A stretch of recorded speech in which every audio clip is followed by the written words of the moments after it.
Fala galera, estamos aqui para mais uma aula de história. Eu sou o professor Cláudio e o nosso assunto de hoje é mineração e o período pombalino. Portugal se encontrava numa situação bastante difícil em relação à Inglaterra. Enquanto Portugal investia no pacto colonial, submetendo a colônia para a produção de açúcar e fazendo disso o seu principal ponto na economia, a Inglaterra havia investido em industrialização. Primeiro com a produção de tecidos, depois ampliando sua rede de produção industrial. Muito bem. Inglaterra e Portugal fizeram um acordo econômico chamado Tratado de Methuen. Nesse tratado, a Inglaterra se comprometia a comprar a produção de vinhos portugueses e Portugal, em troca, se comprometia a comprar os excedentes de produção industrial da Inglaterra. Só que a Inglaterra está produzindo cada vez mais, enquanto o vinho português é um processo demorado de produção, porque é um vinho artesanal, muito valorizado, mas que demora. Resultado, Portugal cria uma grande dívida com a Inglaterra. Para piorar a situação, após os holandeses terem sido expulsos do Brasil, eles implantam nas Antilhas fazendas para a produção de cana-de-açúcar e, usando métodos supermodernos, produzem um açúcar muito mais barato que o português, o que prejudica imensamente a produção portuguesa. Só que aí, milagrosamente, os bandeirantes paulistas vão descobrir ouro nas Minas Gerais. Esse fato foi a salvação de Portugal, porque vai garantir um novo afluxo de capitais para a coroa portuguesa. Com a descoberta do ouro, milhares de pessoas vão migrar para o interior do Brasil, para a região das Minas Gerais, na esperança do enriquecimento fácil pela exploração do ouro. Milhares de portugueses vão vir para o Brasil. Também pessoas de todos os cantos do Brasil, principalmente de São Paulo, vão migrar para a região das Minas Gerais. Logo no início, vai haver uma guerra entre essas pessoas. Os paulistas vão dizer que eles é que têm o direito de explorar esse ouro, porque eles é que descobriram, enquanto os portugueses vão dizer que não, que o direito de exploração é deles, porque eles são os rei-nós. Essa disputa vai deflagrar uma guerra, a Guerra dos Emboabas, que só vai terminar com a intervenção da coroa portuguesa. Para resolver os conflitos, Portugal então resolve tomar conta diretamente da exploração do ouro e cria a Intendência das Minas em 1702, um órgão submetido diretamente ao Conselho Ultramarino.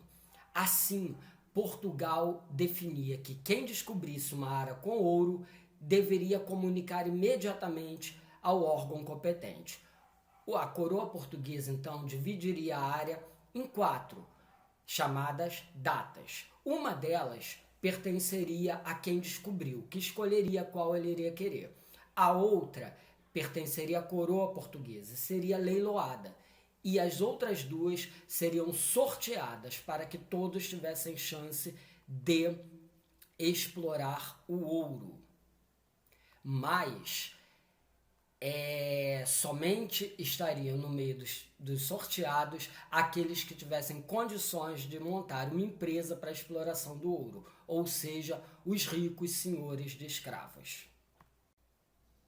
Mas mesmo assim, o contrabando vigorava. Era muito fácil transportar o ouro em pó, de forma que havia uma grande evasão dos cofres da coroa. Portugal, então, cria as casas de fundição e determina uma lei. Somente poderia ser comercializado o ouro que tivesse fundido em barras e com o selo da coroa portuguesa. Ali, na própria casa de fundição, Portugal já tiraria o seu imposto, que era o quinto. 20% do ouro descoberto. Assim, Portugal mantinha um controle bem maior sobre a exploração do ouro. O quinto vai alimentar os cofres portugueses. Uma grande quantidade de ouro vai parar nas mãos da coroa portuguesa. E Portugal, então, vai conseguir pagar sua dívida com a Inglaterra. Porém, aí houve um grande problema. Portugal devia muito e a riqueza produzida no Brasil acaba indo parar nos cofres ingleses. A mineração vai trazer muitas pessoas e vai promover um grande crescimento de cidades no interior do Brasil. Cidades que vão ter características muito diferentes das cidades pequenas, meramente coloniais que haviam até então.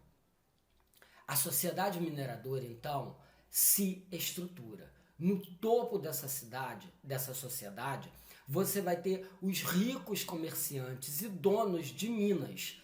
Essas minas usam trabalho escravo para a produção. São grandes empresas. Abaixo você tem as camadas médias, uma nova realidade no Brasil. Profissionais liberais, aqueles que trabalham para atender às necessidades dessa sociedade agora urbana. Entram aí professores, médicos, advogados, artesãos, vendedores, comerciantes. Abaixo você vai ter aqueles chamados desclassificados, os pobres, em sua maioria brancos e mestiços, que vendem sua mão de obra. E na base da pirâmide você vai ter os escravos, que trabalhavam arduamente nessa sociedade mineira. Nessas cidades, uma nova cultura vai surgir. Agora, uma sociedade urbana. As mulheres têm maior liberdade. As pessoas transitam no meio da rua. E há uma grande explosão cultural. Os filhos dos ricos vão estudar na Europa e trazem de lá as grandes novidades, como o barroco, que é um estilo artístico extremamente expressivo e que vai ganhar uma nova interpretação nessas cidades colonial. Na falta de mármore, se usará a pedra-sabão. Muitas obras serão feitas em madeira e, característica das Minas Gerais, o uso do ouro para revestir imagens e o interior das igrejas. As igrejas eram e ainda são riquíssimas, todas trabalhadas com motivos florais e muitos pontos cobertos com ouro. Como o grande nome desse barroco das Minas, você vai ter o Aleijadinho, que foi um grande escultor que encheu igrejas e praças com suas obras. Essas obras são tombadas como patrimônios culturais da humanidade. Uma outra característica muito importante é que essas novas cidades, muito grandes, com uma população imensa, vão gerar a intensificação do mercado externo. A coroa portuguesa proíbe que nas áreas de mineração hajam fazendas de produção de cana-de-açúcar, para evitar que as pessoas deixem de explorar o ouro. Então, pequenas fazendas com produtos variados vão surgir, produtos para alimentar essa população. Também fazendas de gado, principalmente no sul, para a produção de charque, a carne seca, vão crescer imensamente. E o interior do Brasil vai ser coberto com uma grande rede de comércio de produtos feita pelos tropeiros. Enquanto isso, na Europa, estão sendo amplamente difundidas as ideias do iluminismo, que se opunham diretamente ao poder absoluto nas mãos dos reis. Os filhos das classes mais abastadas das Minas Gerais, do Rio de Janeiro e de Salvador vão estudar na Europa, nas universidades de Paris e de Coimbra, e voltam de lá com os ideais iluministas, o que é um problema para a coroa portuguesa, porque muitas pessoas se opõem ao modelo administrativo colonial, ao pacto colonial. Na Europa, para tentar deter esse avanço de novas ideias, alguns monarcas absolutistas vão absorver ideias dos iluministas e vão se tornar então os déspotas esclarecidos. Dom José I de Portugal foi um desses monarcas esclarecidos e resolve mudar a estrutura administrativa portuguesa. Para isso, ele contrata um iluminista, o Marquês de Pombal, e dá nas mãos dele a administração do Império Português. O Marquês de Pombal, então, começa uma série de medidas que vão alterar completamente a administração portuguesa no Brasil. Ele, tecnicamente, vai pôr fim ao pacto colonial, permitindo que no Brasil possa existir pequenas fábricas, indústrias artesanais, o que vai dar uma alavancada nas cidades das Minas Gerais. Ele também promove a expulsão dos jesuítas, que comandavam a educação no Brasil, e introduz um novo modelo educacional. O Marquês de Pombal também institui a derrama, porque o ouro das Minas Gerais estava acabando e não estavam chegando impostos suficientes nos cofres portugueses. A derrama instituía que uma determinada quantidade anual de ouro teria que ser entregue a Portugal. E se essa quantidade não fosse atingida, toda a sociedade deveria se unir para completar o valor que estava faltando.